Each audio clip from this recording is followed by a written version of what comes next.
Township Council agenda meeting of October 5th to order.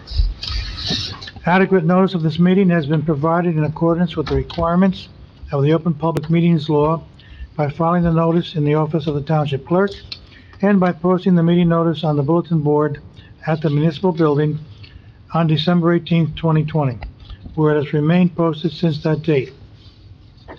A legal notice appeared in the Daily Record and the Newark Star Ledger on December 22nd, 2020, and was forwarded by fax to other local newspapers on December 18th, 2020.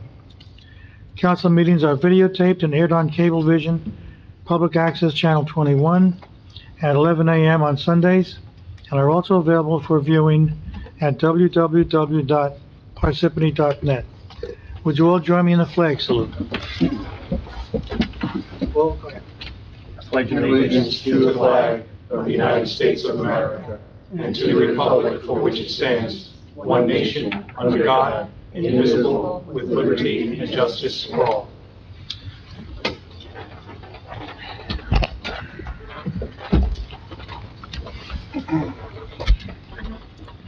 Roll call, please. Mr. Karifi? Here. Ms. Grignani? Here. Ms. McCarthy? Here. Ms. Peterson? Here. Mr. DePiero? Here. Also in attendance are Mayor Michael Soriano, Business Administrator Fred Carr, Township Attorney Jim Lott, CFO Juan Uribe is excused, and Colette Madden, Township Clerk. Council President, we have a quorum. You may begin. Thank you. Upcoming meetings, October 21st, 7 p.m., regular meeting. No, that's been changed. Has Okay. been changed. No, sorry, continue, I'm sorry. I have 10:19. There's, Council President, I apologize. There's, as Ms. Grignani pointed out, there's a change. It was a typo. It's October 19th, 2021 at 7 p.m. and November 9th, 2021 at 7 p.m.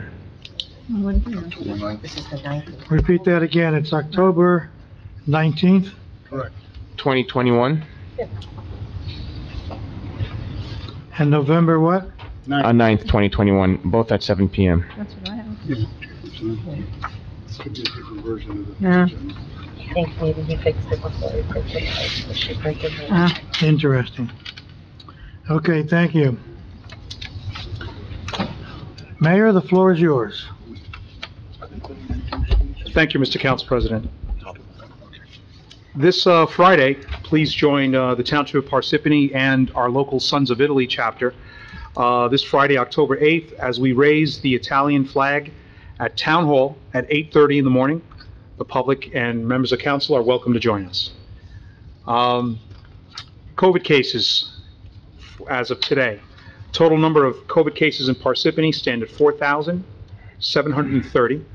This is an increase of 35 new cases in the past week. We're starting to see a slight downtrend in new cases. Let's hope that trend continues. Now, vaccinations in Parsippany as of the 1st of October. For one shot, 82% of all eligible Parsippany residents have had at least one shot. That's an increase from 2 weeks ago. Over 99% of all Parsippany residents aged 65 and over have had at least one shot.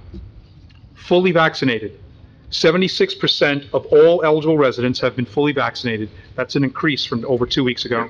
98% of residents aged 65 and over have been fully vaccinated. That's an increase from over 2 weeks ago. The state is announcing the Return and Earn program. The state will provide $500 incentive for unemployed workers re-entering the workforce and receiving job training from businesses with 100 or fewer employees. For more information, go to www.nj.gov/labor.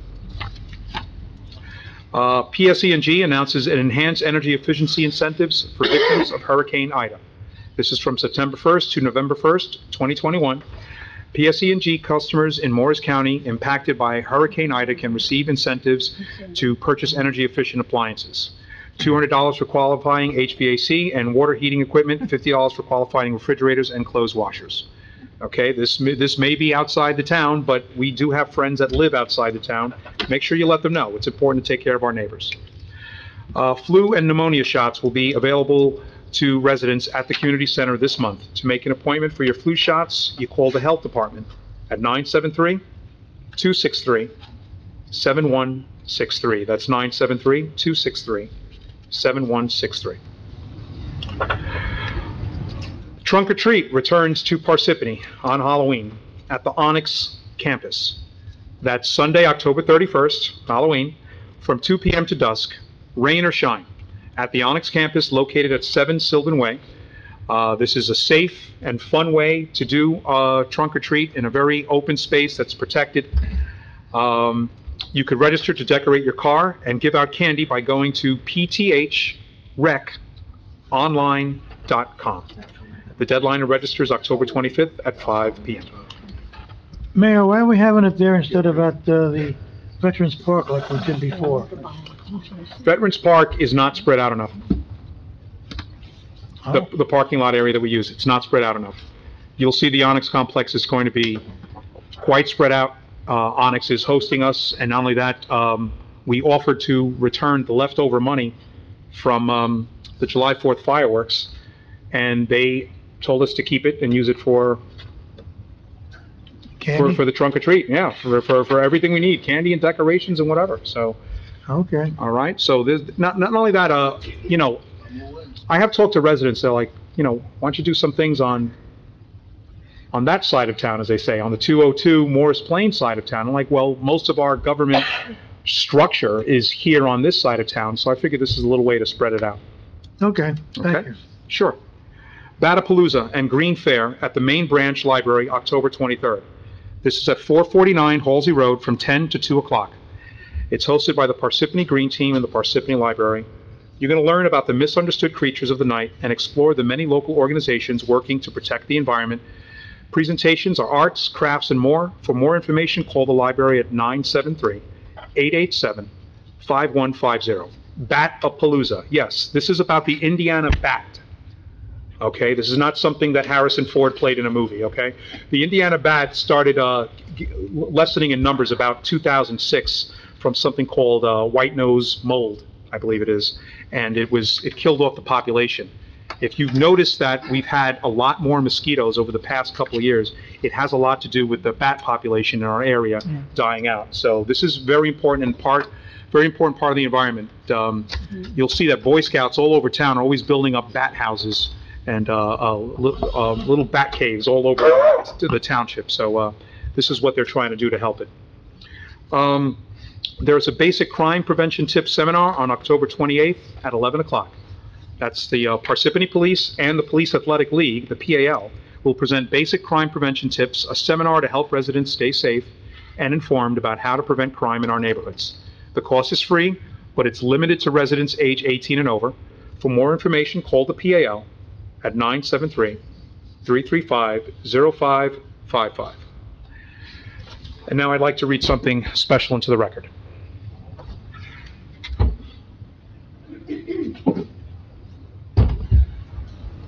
Stay here for now while I read it. Okay, I'd like to first recognize the presence of Joseph Vespignani and Santino Vespignani, who are joining us here today. This proclamation, whereas the Township of Parsippany Troy Hills honors the late Arthur W. Vespignani as an extraordinary example of a man who dedicated his life to public service in his township, state, and country. Whereas we commend his 13-year service to the township as an employee. He began his career in 1993, was appointed as Director of Municipal Utilities in 1997 until his retirement in 2006. And whereas he served his community as a member of the township's Board of Adjustment, and having been elected to the Township Council, serving as president from 1980 to 1981. Whereas Arthur was a dedicated public official, serving as assistant counsel to the New Jersey General Assembly in the mid-1970s, and as president of the Parsippany Republican Club.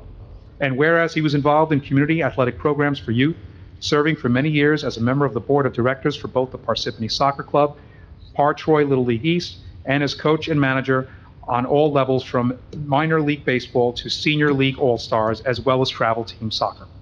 Now, therefore, I, Michael Soriano, Mayor of the Township of Parsippany Troy Hills, do hereby dedicate this plaque that's out in the hallway in honor and present this proclamation on behalf of the residents of Parsippany Troy Hills as a token of respect and admiration for Arthur W. Vespignani, and urge the residents of our community to follow his example of service and accomplishment.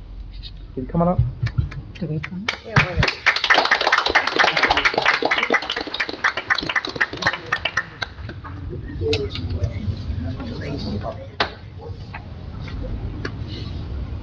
Hi, Santino. How's the duck? How's the pea?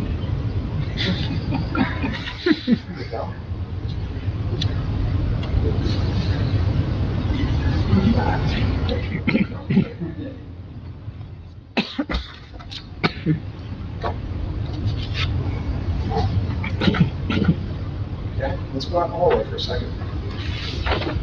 Before you go out in the hallway, I just want to acknowledge, if I may, Yeah. I served on the school board from 75 to 81, the time period when Hart was a councilman in Parsippany. And when I came on the council and he was appointed the director of municipalities in Parsippany, he did an excellent job as our director. I was sorry that we lost him because he was very knowledgeable. You asked him a question, he didn't have to go back and check his notes. He always had an answer right at his fingertips. We missed him.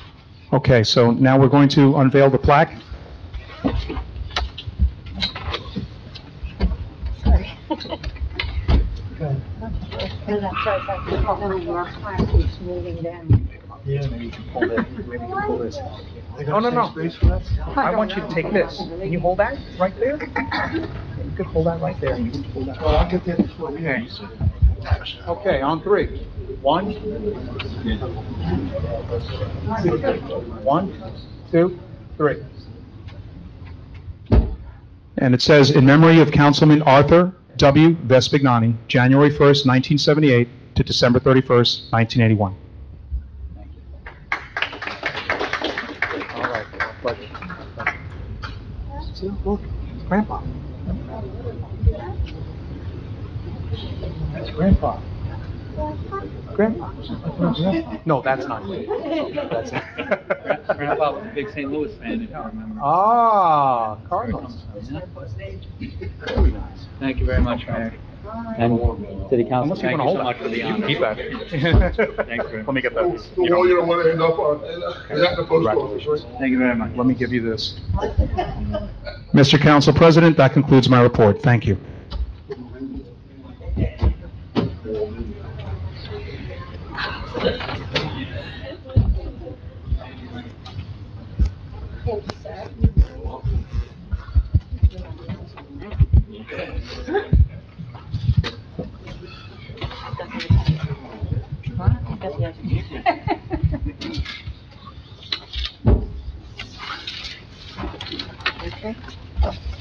Okay, continuing on. Township Council, any reports? I have none. Township Attorney? Thank you, Council President. I have matters for closed session as indicated on the agenda, and the administrator also asked me to speak when we discuss ordinances proposed for introduction. I have a short summary of each of the ordinances, and there'll be a full presentation made at the time they're introduced on the 19th. Okay, thank you. Business Administrator? Thank you, sir. I have no report. I have John, a worker from the Water Department today. In the council's agenda, we have resolution number 148 with regards to the emergency water leak that we had a couple of months ago, if everybody remembers. And I'd like the council to consider this and pass it tonight. I'd ask John to come up in the event the council had any specific questions with regards to, what happened during this State Highway 46 and New Road water mess, I guess would be a technical term that we had when the main burst. And that's why John's here, and that's my report. Okay, thank you. John, you want to come up? How come our own local workers couldn't do this? Why did the God? This happened in the intersection of Route 46 and New Road. At that location, it was out in the travel lanes. The highway's totally closed down. The main's over 11 feet deep in this area. It was beyond our capability to do. This job took a experienced contractor a month and a half to complete. The DOT was very restrictive in what could be done. The road had to be opened and closed on a daily basis. It is in a casing pipe that goes under the highway. This is not running parallel to the highway, it's running across the highway at New Road, and it was quite challenging even to an experienced contractor. Okay.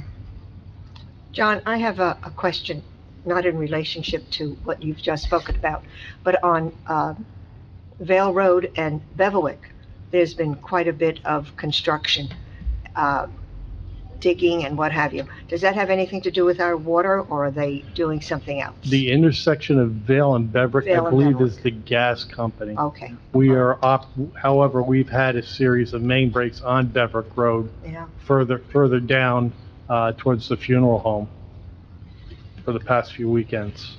I don't know if this is related, but do we have an update on the gentleman from Mount Tabor who came and had his water main Oh, yeah. broken and came You across? remember him from Mount Mr. Tabor? Anderson, Mr. Yeah. Anderson. So, Mr. Anderson was,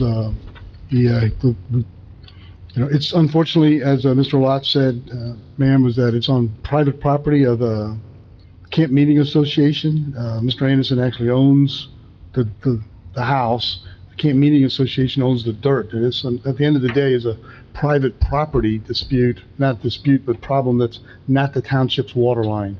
They need to work this out themselves. He has filed claim, I believe, with the township, and it was denied by our insurance carrier because it's not our water line. That's the tort claim? Yes, correct. That we talked about, to his, again, to practice law. His claim is with the contractor who he says broke the water line. So now it's between himself and the Mount Tabor Camp Association? They have to sort this out amongst themselves, because his water line, if you remember, goes actually under another person's yard in a retaining wall that neither party knew about until it broke. And is he going to be receiving letters indicating that his water will be turned off? We haven't done that yet, okay, because we're trying to give them more, some opportunity to fix this in a gentle, if I could use the term gentlemanly-like manner, without John walking out there and saying, shut them off. There's words that are more inclusive, but gentlemanly will do. Yes, well, since the letter would come from me, I was trying to be gentlemanly about it. Thank you. Thank you, John. John, just can I ask you a question? Is there any way to anticipate some of these water main breaks? I mean, they seem to be, is there anything that can be done proactively for these? We are actually being proactive about it, Okay. but the problem is predicting where they're going to occur. Probably 75% of our system is very old. It's old cast iron pipe, very prone to breaking, was not installed to standards back in the day. And to predict where it's going to happen, we know high probability areas, but you can never pin it. Never One predict day it'll be in Lake Hiawatha, then it'll be in Lake Parsippany, Route 46, could be anywhere. The lower half of Parsippany is all of the same vintage. And we are taking steps forward, as you saw in our capital budget. We are replacing water main in Hiawatha as we speak right now. And we do have a future project along Route 46 coming forward very shortly. Yeah, because it just seems more expensive when you do it in an emergency, but, it's- Well, we're finding that it's incredibly expensive no matter when we do Oh, it. The okay. prices we are getting are shocking. yeah. Speaking of prices, I just want to make a correction for the record. In the resolution, it states that the total amount is $481,941.62. I believe the correct amount is $467,877.50. So that's correct, right? That is correct. Could Yeah. you repeat that, please? So, in the resolution, it states that the amount is $481,941.62. That's not the accurate amount. It's actually less. The total amount is $467,877.50. So I just wanted to make that correction for the record. John, one more question, if I may. David, big money. Do you keep a spreadsheet of which lines are breaking? And if so, if you see one has a much higher occurrence of breakage than others? Councilman, we've been keeping records for the last 20 years. We have it on our electronic system, which is our GIS, a global information system. We are able to bring up a layer that will show where every break has been for the last 20, 25 years. Do you see any patterns? Yeah, it's everywhere.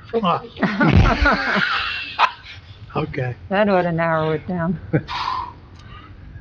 Everywhere but Okay. the newer You sections. got to narrow it down to Parsippany though, right? Lower Not Parsippany is the older parts, not the new parts. The old Parsippany, yeah. Yeah. Age, right? Okay, thank you. Thank you, John. Thank you, John, for being here. Quick, make a run for it.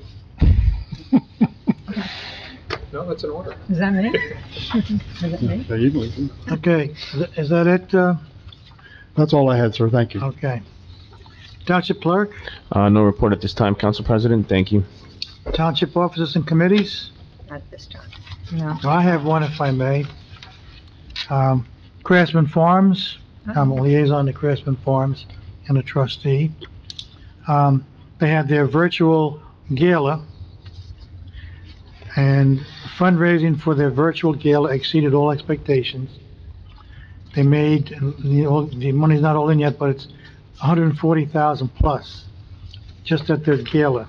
Wow. And the other good news is, they received a matching grant. One of the historic houses up there, one that they had not started work on, a huge tree fell right through and crushed it. And rather than, in fact, Mr. Carr was instrumental in helping them with that. And instead of just restoring the structure as it was, Fred asked them, what did you have plans for this building? And when they told him, he says, well, let's do it all. Let's not just, restore the roof. So, the township, granted them $760,000, I believe it was. Yes.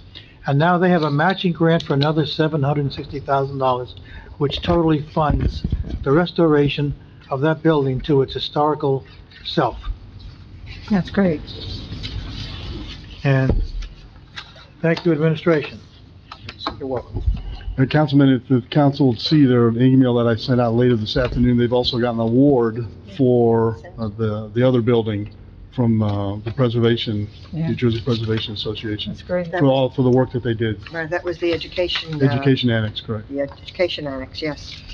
Great. Okay, engineering report? We're gonna read that now or wait till, No, you don't have to read it. You can just view it and we can move on. we'll read it at the regular meeting. That's not a problem at all, Council President. Okay.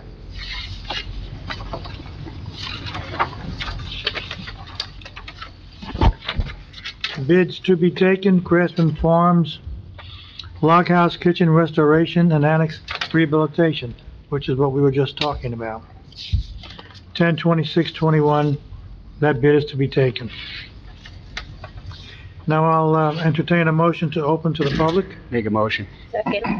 Motion made by Mr. Karifi, seconded by Ms. Peterson. Roll call, Mr. Karifi? Yes. Ms. Grignani? Yes. Ms. McCarthy? Yes. Ms. Peterson? Yes. Mr. DePiero? Yes. Floor is open.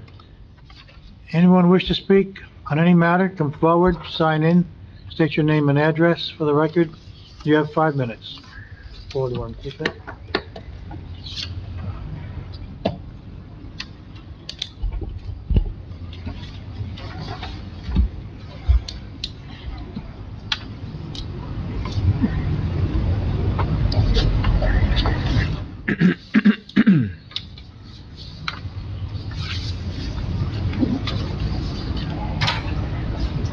Good evening. I'm Marilyn Marion, and I live at 12 Winding Way in Parsippany, and I need your help.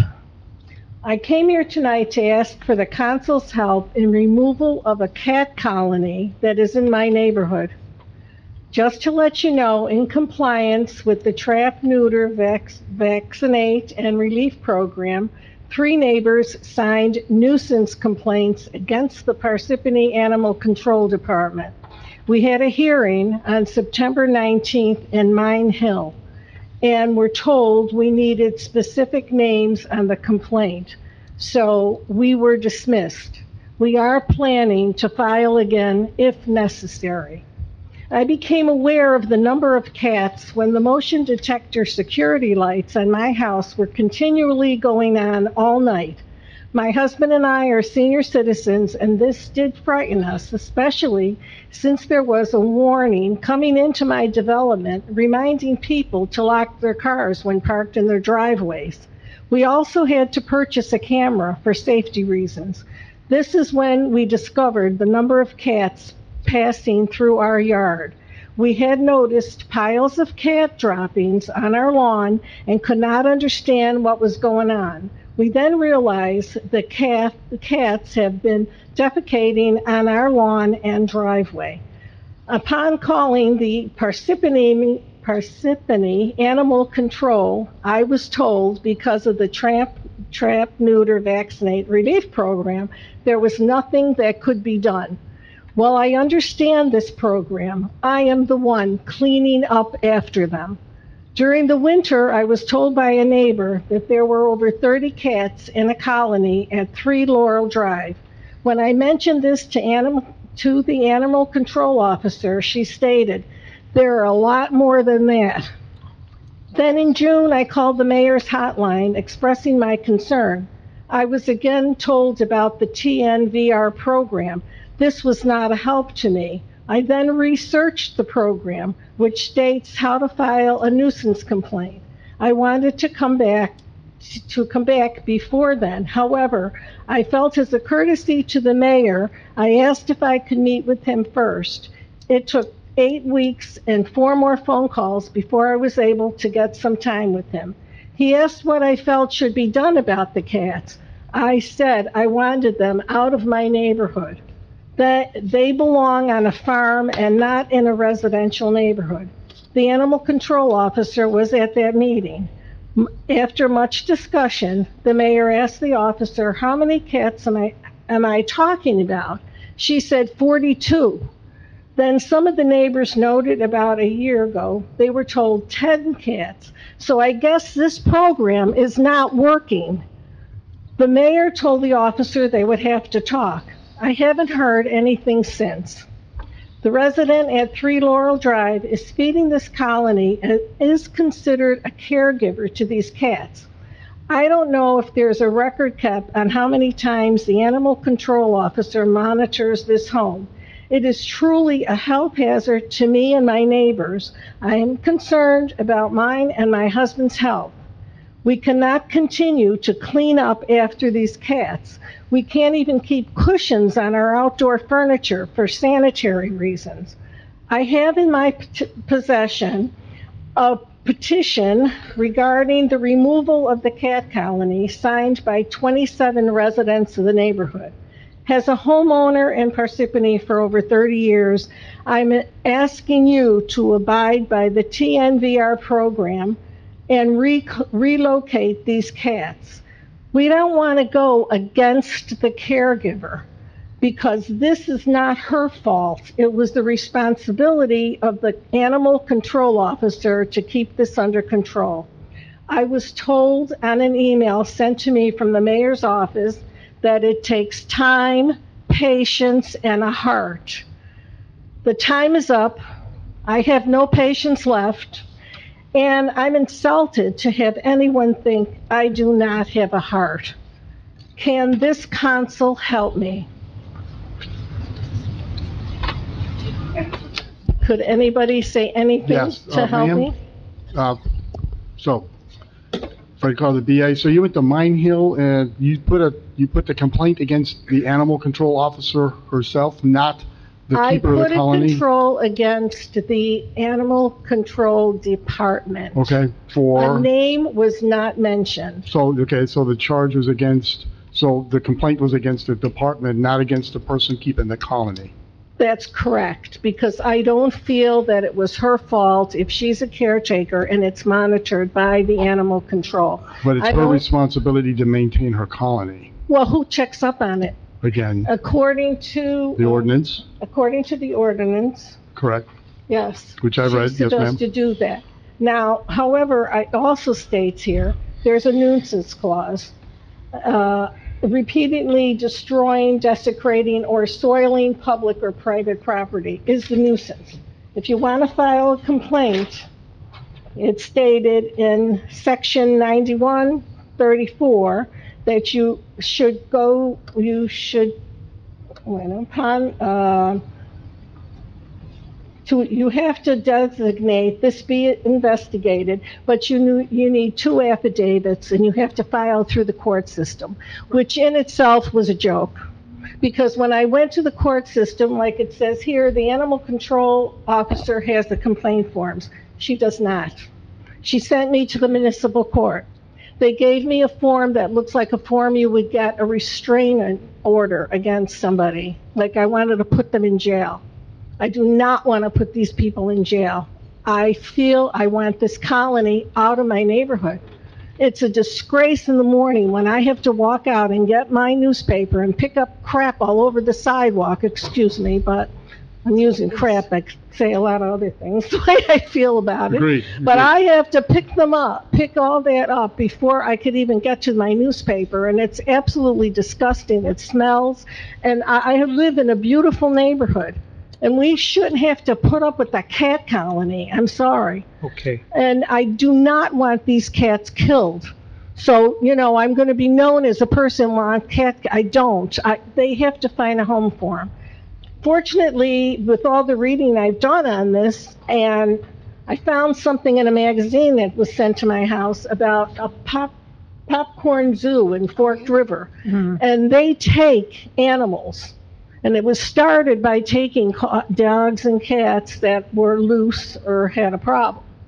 So if I could find a place, and I'm a little nobody, don't you think somebody else should be able to find places? We have to get rid of these cats. I'm sorry, and I'm going to be hounding them until something is done. And like I said, I have a petition. 27 people did sign it. Can I have that, please? Can you Yes, have ma'am. this? Yes. I could give you Or a you can copy. email it to me, or make me a copy, or mail it to me. I will, and I have copies of the whole statement on what the trap, neuter, and vaccinating program is about. I have this whole thing, and I could probably quote almost every single thing on it because I followed everything on here on what to do. And that's what we did. We had neighbors sign the petition. And I have to tell you something. They didn't want to come through this because for years, a lot of the neighbors had been calling about this problem before I was even recognized with it. I started to see stuff all over my lawn. We have a lot of neighbors that have dogs. They all pick up after their dogs. So I knew that it wasn't dogs doing this. And if it was, the dog owner would be fined. That's the thing that I don't understand. A dog owner gets a license, has to walk with the plastic bag around picking up, and these cats could just roam in dirty and do everything that they want to do. It's just not right. Someplace has to be found. You know what? I don't think this is really the purpose of the trap and neuter program. I mean, do we have any information on how successful the program has been? Doesn't matter. Well, It's not successful in the backyard of the city. Certainly not I know, successful. but the point is we don't have statistics on where we started and where we are, and it's been in place for the past, 3 or 4 years? At least. Well, okay. They tell you if you see a kitten, call, and they'll come and pick up the kitten. Well, we have seen kittens, and I don't know what happens to them. The officer, the animal control officer, did come to my house. She told me she was going to put traps around. First, she told me she had somebody that was going to adopt 3 of them and put a trap. Fine, do that. Whatever you could do, that's fine. Never saw her again. Never saw a trap. So, and they just come all night long, up and down my driveway. The light goes on. It's really a terrible, and it's a health hazard. In my opinion, it's a terrible, terrible health hazard. Okay, Marion, your time is up. Thank you. In fact, we had 2 extra minutes there, but Will who's somebody counting? tell me something about it? Well, the TNR program itself is not geared to remove feral cats. Its objective is to trap them, vaccinate them, neuter them, okay? Yes. And then return them to where they can no longer reproduce, live out their lives, and we're not killing them, we'll let them live out their lives, but they can no longer reduce. And if you do that to the whole colony, eventually there's no more cats. What's that without working? killing any of them. It's not working, and they're gonna outlive me by far. It's working, but it just takes time. Some of those cats, when the animal control officer has the cats, some of them are not wild yet. They could be tamed. They can tell which ones are, that you can pet and cuddle and they are adoptable. So those kittens are put out for adoption. They're not returned to the colony. Okay. Some cannot be adoptable. They've become wild. Human contact does not jive with them. So those are just returned to the colony to live out their lives and no longer Thank you, Councilman. I accept what you're saying, and I understand what you're saying. But what your suggestion is beyond the purview of the animal control officer. Well, who's in charge then? Yeah. Who helps me? How can we assist her? So what's the intent of the program? I don't. Okay, This is the the intent. proper procedure, I as just explained. she pointed out, Yeah. okay, the proper That's not procedure, the answer. well, the proper procedure, as she pointed out, is that when there is an issue with the colony that the community has a problem with, they report it, and they go to the court and they file a complaint. And then the animal control officer has, I think it's 60 days, to mitigate the situation. The thing is that there has been no complaint against the cat colony owner, the cat colony caretaker. Once there's a complaint against the colony caretaker, that's when animal control can act. Yes, but Marilyn has said that they don't want to do that. Unfortunately, So- I can't do it because it'll cause too much animosity in my neighborhood. Because of just like, oh yeah, she wants to kill the cats now. That's what's gonna happen. I've seen things like this happen before. I cannot, in good faith, put that woman's name down, but I still can't live in a pigsty either. We're not going to kill them. Well, what are you gonna do with them? I'm sorry, but, and I know my Well, time is up, but We can, well, and it shouldn't be a back and forth. Let me just, if you do file a complaint, we can then do something. It has to be actionable. I filed the complaint. I'm gonna put Heidi's name down. No. Why can't I put her name down? She's not in charge of the She's not colony. the caretaker. That's what's in the law, Marilyn. That's all I can do. I have to follow the rules on it. So does the animal control. Well, I'll tell you, the rule stinks. Just as bad as my front yard at this point, and everybody that goes to work in the morning that has to trip over cats and see everything. Okay, Marion, I'm sorry, your time is up. Thank you. Is there anything the health department can do about that? It seems like a very unhealthy situation. Anyone else wish to speak? It's not. You got no answer. That is. Because there is no answer. Well, something's got to be done. Can't go on private property and look at somebody else's cats. No, these without- are they're not her cats, though. They're- They're on her property, she's the caretaker. no, It's they're not. nonsense. They're technically ours. You know, if I don't know. So council can change the law, Well, right? I mean, that's the purview of council. You know, the ordinance says that the cat caregiver is responsible for the cat colony once it's registered. and it should That's be what the law controlled. says. And it should be controlled. And then if we do change the law, does our animal control officer go to that specific home and tell them that a complaint has been lodged against them Yes. for their The- animals, for the cats that The they're law could be feeding? changed in that manner. Well, can it be that the individual has to care for the animals and keep them contained on the property? I mean, I don't think we should. Those are all matters that the council can go ahead and Well, amend then I the guess we ordinance should look on. at it. But right now, the code says that the cat caregiver is responsible, and that if you have a complaint with, and I understand the problem here, but the law provides that in case of a nuisance colony, that there needs to be 2 affidavits filed against the cat caregiver, and then animal control can step in and conduct an investigation and hold the cat caregiver responsible. That's what the law currently provides for. Now, as I said, council is free to change the law. I'm not sure that changing the law is the solution. I think it's more, what could the colony caregiver do in advance of having complaints filed against her in affidavit form? What could she do to control the colony? Not fever. Close to the mic, close to the mic. Sorry. The question at hand is, what could the owner of the cat, or the caretaker of this cat colony, prior to having the affidavits filed against her, what could she do? Is there an education program available to mitigate the spread of the cat? I mean, she doesn't have it under control, but we don't want to pit neighbor against neighbor in order to help somebody whose heart is in the right place taking care of the animals. So it does seem like a failure in our system to say, well, the only answer is for you to be the person to name her, and then she's going to get in trouble and you will be hated and all of that stuff will play out and it'll pass, they'll forget, memory is short, but you don't want to go through that, and I don't blame you.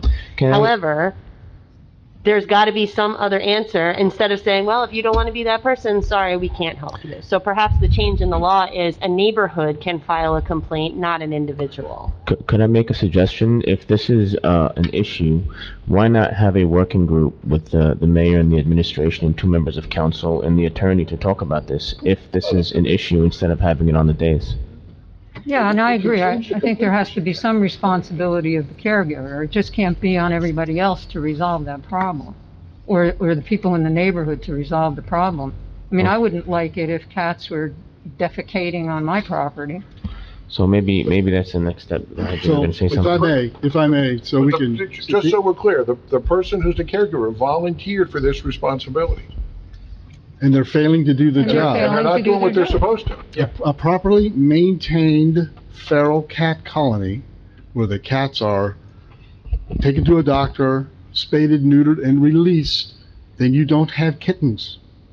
Or it's a manageable number of kittens. You don't go from 10 cats to 42 in a managed colony. But she never saw any traps get set. So some Because failure point it's not being done, so if you, I'm gonna talk to Heidi tomorrow, we'll see if it's something else we can do.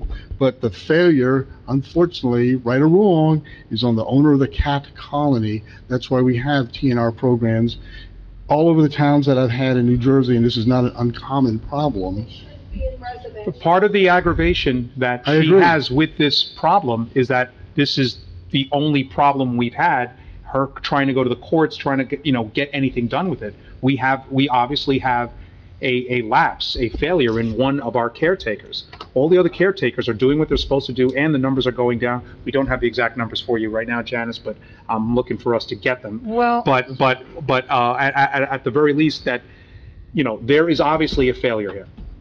well, in order Okay. to determine success, you have to have a starting point. And as I remember, we don't know how many cats there are.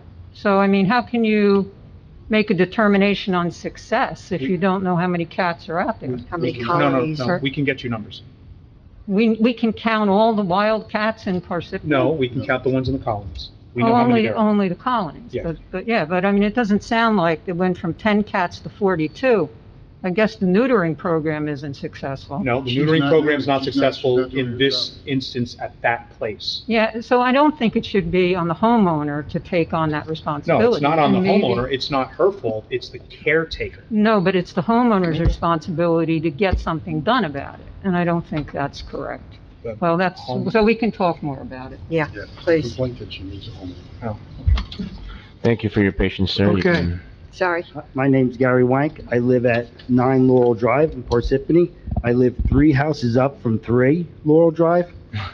And the cat problem Oh, is Ah. okay. out of control. Here's affidavit number 2. Here we go. Out of control. I have a ring on my front door.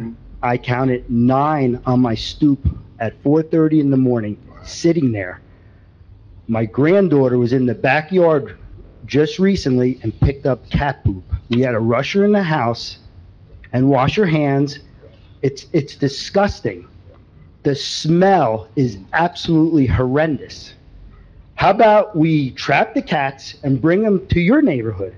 Would you want that? No, Well, not me. no. I'm not a cat lover to begin with, so. You know, it's not right. I've been in town for 16 years. Oh, please. I've called the Mayor's Action Center numerous times. I've been hung up on from the girl that works there. And I was nice to her. Their solution, I've called animal control. You know what they tell me to do? At my expense, to get scat mats, to get sprinklers with motion sensors on them, so when the cat walks by, the sprinkler goes off. and scares the cat. That's not helping me. I've run over cat poop with my lawnmower. I've stepped in it. When I pick up leaves in the fall, I get it on me. It's absolutely disgusting, and something needs to be done. There's 42 cats that are in their, I don't know what you call it. They have a screened-in back porch. There's 42 cats in there. It's not right. It's absolutely not right. Something needs to be done. I'm on that petition. I filed a complaint that we were told we have to put a name with it. No one wants to go against the neighbor. I'm for going against the neighbor. If that's the way to go, then that's what I'll do. And that won't bother me one bit. But if this is how we got to start, then we'll come here, we'll do this, and we'll go from there. But something needs to be done. I've called numerous times to both yours and animal control, and I'm told there's nothing they can do. Thank you. Thank you, Gary. Good, now we got two partners. Yeah, now they got two people. They got 27. Good. They got 27. We get 42 people. All right. Anyone else wish to speak? We'll take a cat. Can anybody just? Seeing no one come forward, I'll entertain a motion. Make a motion. Second. Yes. Can anybody say? Motion made by Mr. Karifi, seconded by Ms. Peterson. Roll call, Mr. Karifi. Yes. Ms. Grignani. I'll check that. I'm sure we do. How do you know this? Loretta. Oh, yes, I'm sorry. Yes. Ms. McCarthy. Yes. Ms. Peterson. Yes. Mr. DePiero. Yes. Floor is closed. Okay, and now we're up to page 4. Non-consent agenda resolutions. Resolution 2021-148, approving an emergency agreement with Rayvax Contracting Corp. for Route 46 near New Road Water Main Break. Motion to approve the resolution above. Second. Motion made by Mr. Karifi, motion made by Ms. Peterson, seconded by Mr. Karifi. Roll call, Mr. Karifi. Yes. Ms. Grignani. Yes. Ms. McCarthy. Yes. Ms. Peterson. Yes. Mr. DePiero. Yes. Motion passes. Resolution 2021-149, award a contract to Rayvax Contracting Corporation for Pudding Stone Heights Road Reconstruction Program, Phase 1. Motion to approve the resolution made by myself. Second. Motion made by Mr. Karifi, seconded by Ms. Peterson. Roll call, Mr. Karifi. Yes. Ms. Grignani. Yes. Ms. McCarthy. Yes. Ms. Peterson. Yes. Mr. DePiero. Yes. Motion passes. Resolution 2021-150, Township Council certification of the annual audit, excuse me. Is there a second? Second. Motion made by Ms. Grignani, seconded by Mr. Karifi. Before we go into roll call, is there any discussion on this one or no? Yes. Yes. Okay. First, I'd like our Township Auditor to come forward. Valerie?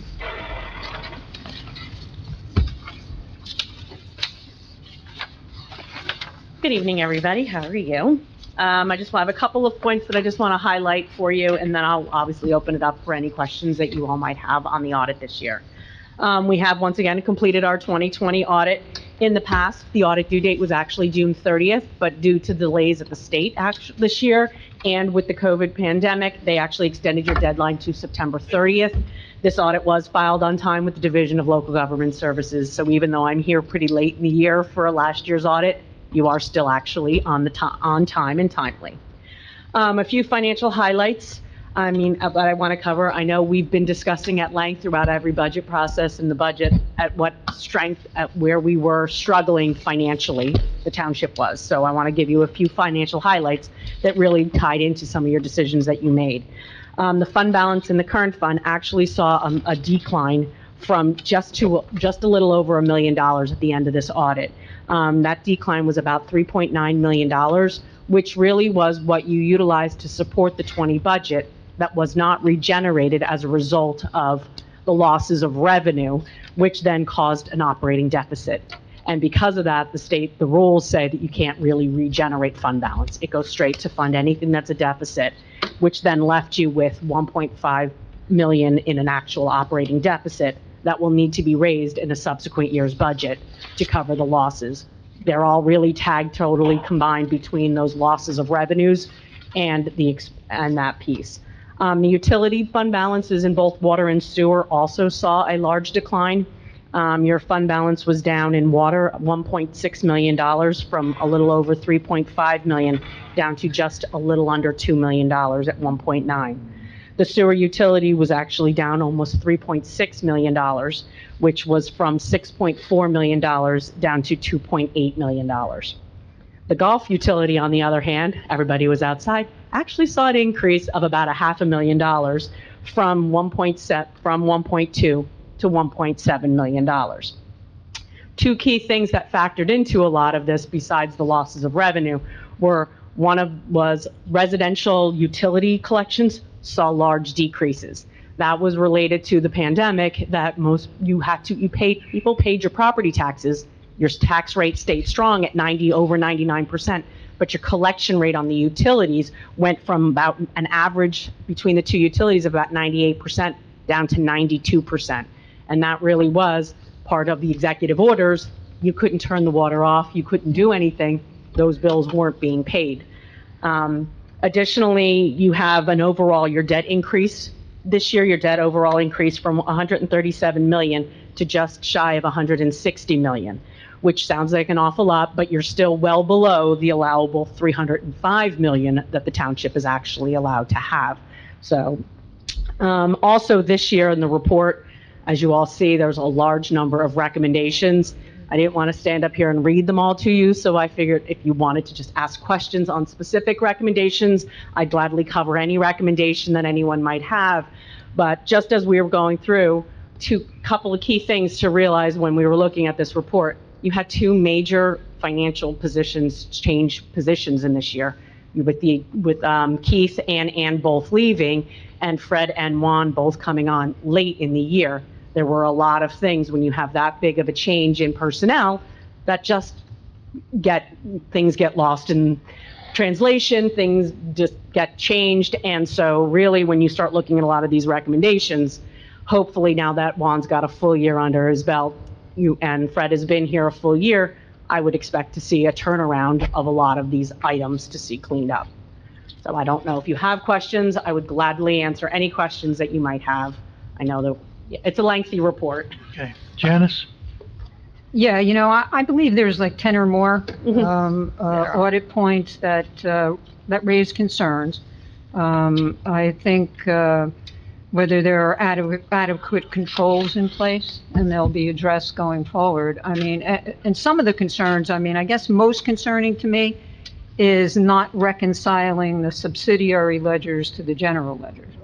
That to me is a major concern. They're not being done on a monthly or routine basis. I guess the other thing is the current fund being overexpended and then not matching expenses and appropriations. I don't know if there's a formal policy on fund balance, which, there's some threshold where it's replenished. Right. I don't know if that's the case. I don't know if you do. And I guess the last thing that stood out to me was the recommendation. I mean, there's other things, but these to me were the key things. The recommendation for the reappraisal of the town's asset. I look back at the 2019 audit report, and the town hired an appraiser to complete a fixed asset or property register, whatever it's referred to as, in 2019. And they switched to hired a new appraiser. So I guess how's been determined is that, was that completed? Do we know if that was completed? Yes, the fixed asset appraisal report was completed by your outside vendor that you've hired to do. After lengthy discussion we had between the outside vendor and myself, there are definitely areas of improvement within that appraisal report that can be done. But the thing with that comment in the fixed assets, and I'm sure Fred has been through this with many times, the recommendation for fixed assets is really, the problem comes with fixed assets is that report and our audit is required to be on historical value, which means that's what you actually paid for something. So it really is difficult to pinpoint and go back in time to figure out what things were originally paid for. There's also a second appraisal value that's really replacement value. And that value is what your insurance carriers would expect you to have, so that if there were any contents and things of that nature. So your outside vendor was really contracted to do a historical, and I'm sure the insurance side, we don't look at it from an audit standpoint, is the replacement value, so. So that, I mean, to me, that's a key point. I mean, that affects your insurance premiums. Correct. Those buildings and what they use Right. aren't using what the appraisal, our audit, or the appraisal report that the vendor is preparing are not used for the insurance purposes. It's completely separate value based on assigned values that you're providing to the insurance agents. to Yeah, do the insurance accuracy policy. of that, I think, is important. Yes, I agree. I don't know if you want to comment on any of the other things Yeah, you mentioned I mean, in general, and the Yeah, the subsidiary finance to the general. ones that I think are the key that I said. And when I look at these finance, there are 4 recommendations related to finance, but they all sort of go hand in hand with each other. It's sort of the perfect storm. What happened was, your CFO left mid-year.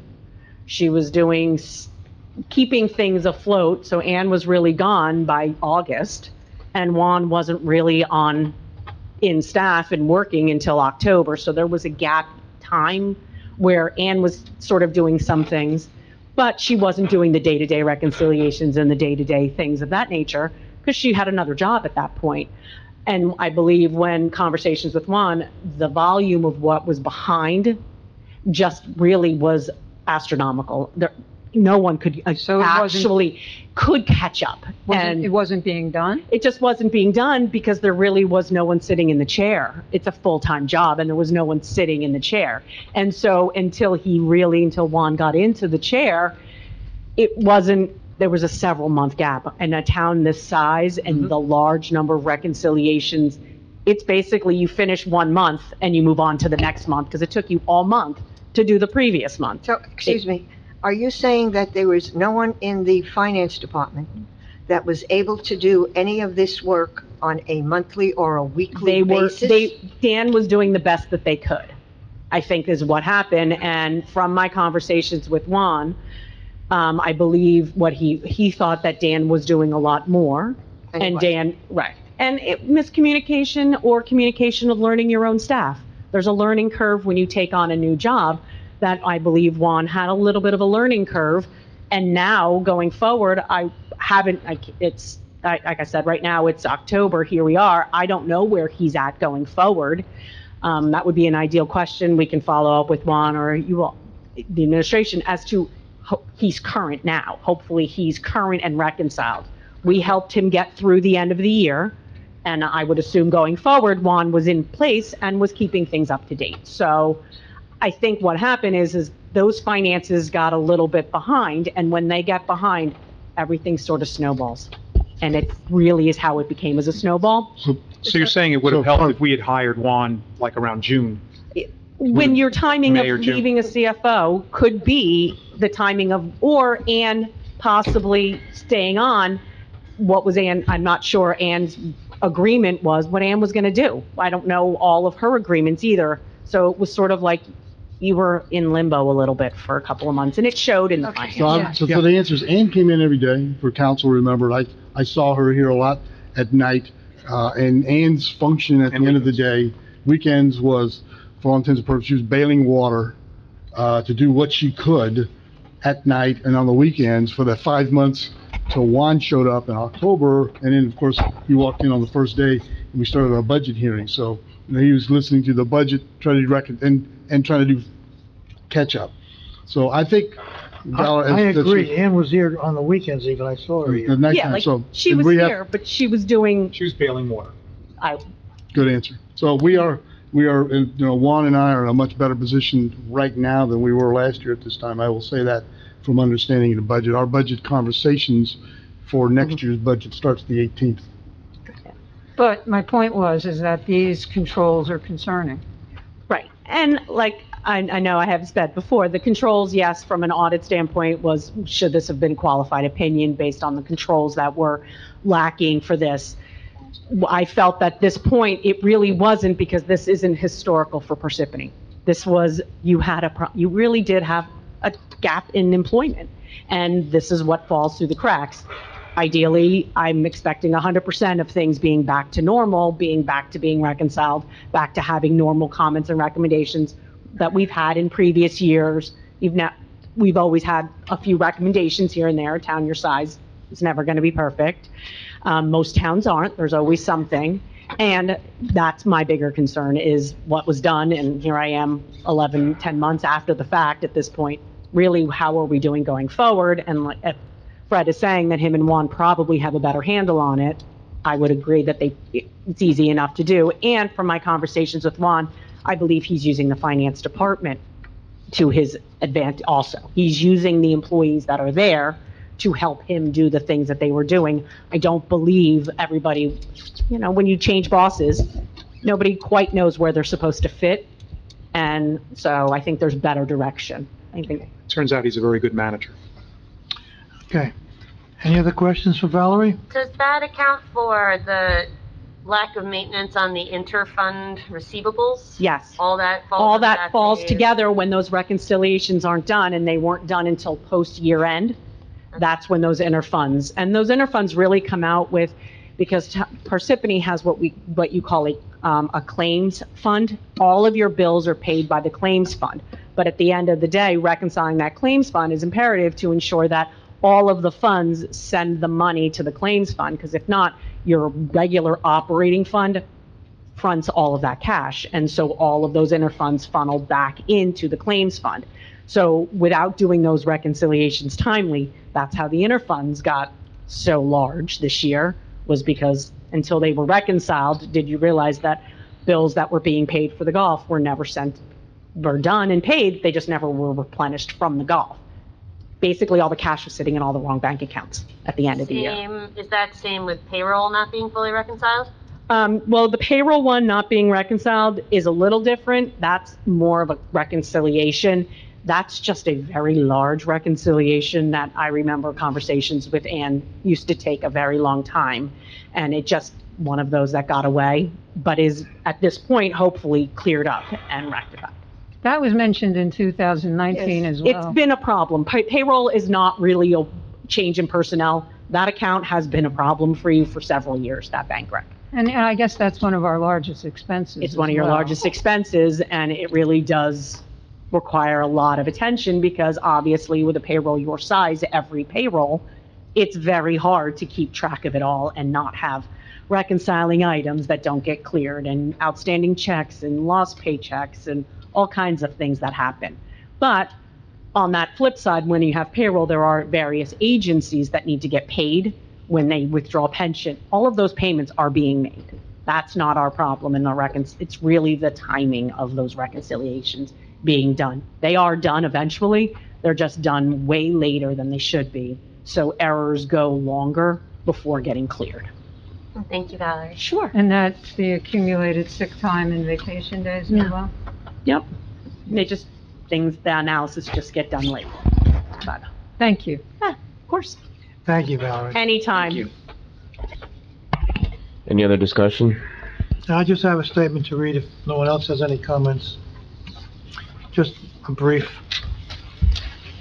Because of the serious budget deficits, it took the administration 7 months in 2021 to produce a budget that was balanced and certified.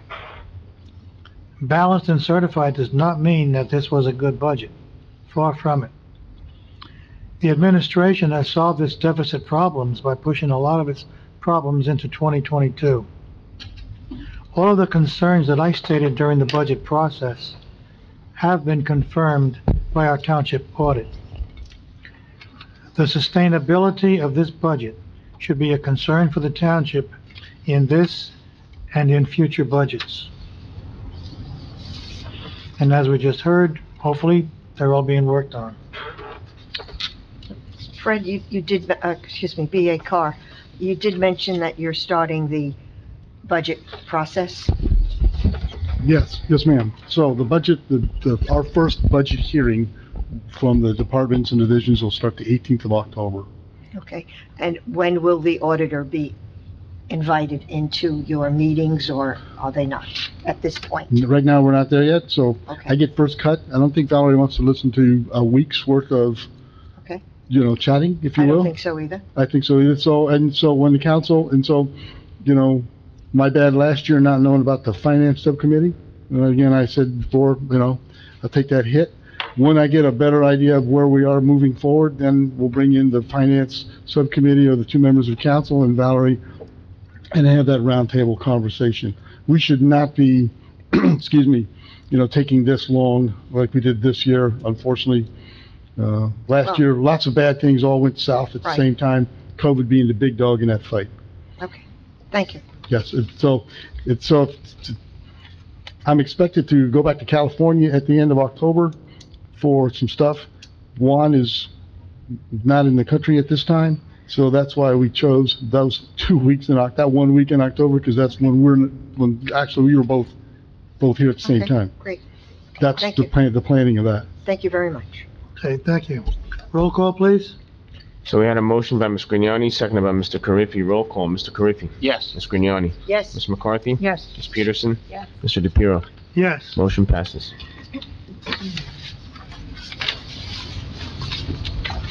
Okay, approval of payroll and bills list. Oh, I'm sorry. Yes, the approval of payroll and bills list. CFO Juan Uribe recommends authorization for payment. Authorized payment of 10/1/21 regular payroll estimated at $1,650,000. Payment of bills from voucher list of 10/1/21 through 10/3/21, estimate totaling $2,809,000, $388.02. Motion to approve authorization. Second. Motion made by Ms. McCarthy, seconded by Ms. Grignani. Roll call. Mr. Carriffy. Yes. Ms. Grignani. Yes. Ms. McCarthy. Yes. Ms. Peterson. Yes. Mr. DePiero. Yes. Motion passes. Executive session resolution, whereas the Public Meetings Act PL 1975, Chapter 231 permits the exclusion of the public from a meeting in certain circumstances, and whereas the Township Council is of the opinion that such circumstances presently exist, and whereas the Township Council wishes to discuss attorney-client privilege, litigation, superior officers, PBA 131A, Carriffy Perk, and grievance matters, and Carriffy versus the Township of Parsippany Troy Hills et al., Carriffy 1, contract negotiations, renewal of the school resource officer, SRO, and Class 3 Special Officer, Saleo 3 agreement with the Parsippany Troy Hills Township School District, and attorney-client privilege, leasing of public property, contract negotiations, Mount Tabor Fire Department, EMS Bay.